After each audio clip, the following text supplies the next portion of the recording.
Hi, ninth grade. Welcome to biology. This is going to be a lecture that covers section 22.3 in your books. We're going to be talking about the life and work of cells. We've already talked about what makes a cell up.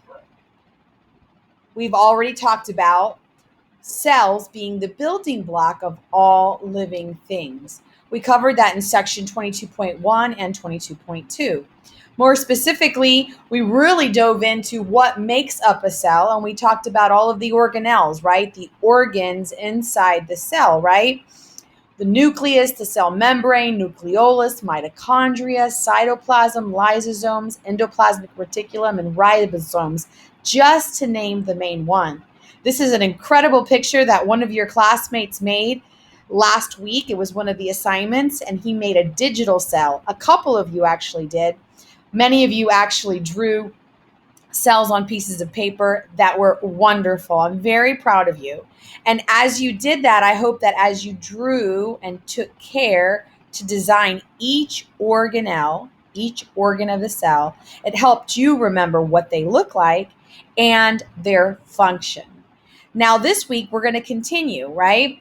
Now that we know what cells are and what they're made of, we're going to go into the purpose of a cell. What does a cell do? Well, frankly, they work.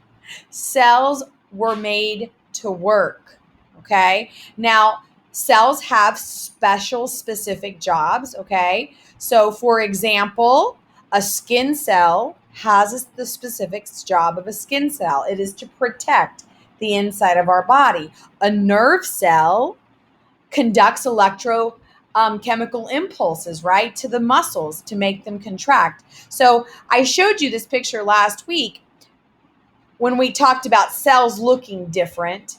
They look different because they have specialized work that they do.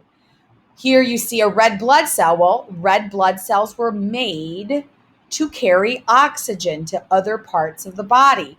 Muscle cells are made to help us move by contracting and elongating. We've already talked about nerve cells and all these other cells. They were all created for a reason. They had a special job. But cells not only have special jobs that they were created for, right? Cells must maintain themselves. That rhymes, right? Cells must maintain themselves. So, what does that mean, Miss Veronica? Well, a cell has to stay alive. It has to be able to produce energy and housekeeping and all of the things of that city that we talked about last week, right? Some of the things that your book mentions is osmotic pressure, which is the gradient of ions between the exterior of the cell and the interior of the cell. Proper pH, it has to have the right balance of acids and bases depending on where it lives and what it does. Temperatures need a specific temperature. Cells need a specific temperature. The enzymes in those cells that conduct some of the work at a specific temperature. So if it's too cold, it won't do its job right. If it's too hot, it stops working altogether. So temperature is important. Maintaining and repairing is another major job of a cell. One of the major jobs that it does is to maintain itself and repair things that are broken, organelles that are broken, proteins or things that are broken inside of the cell. And then, of course, it has to manufacture food from food that we eat and get rid of waste. So those are some of the things that a cell has to do in order to stay alive.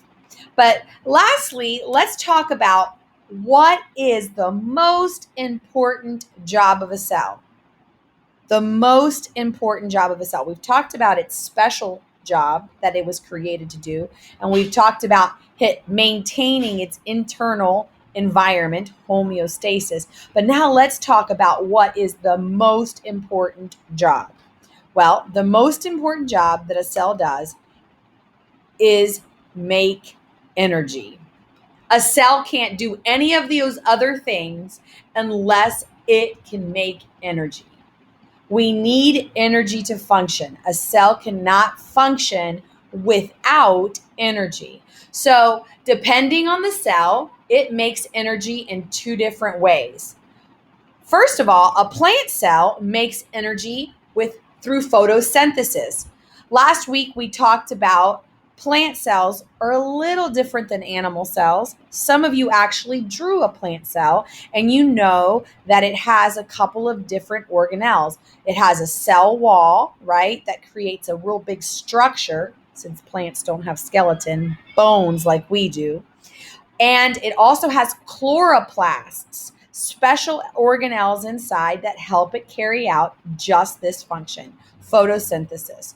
So basically, it converts sunlight, right, and uses sunlight and CO2 to make energy. ATP, adenosine triphosphate, is energy. When you hear that, ATP, adenosine triphosphate, that is the gas for a cell.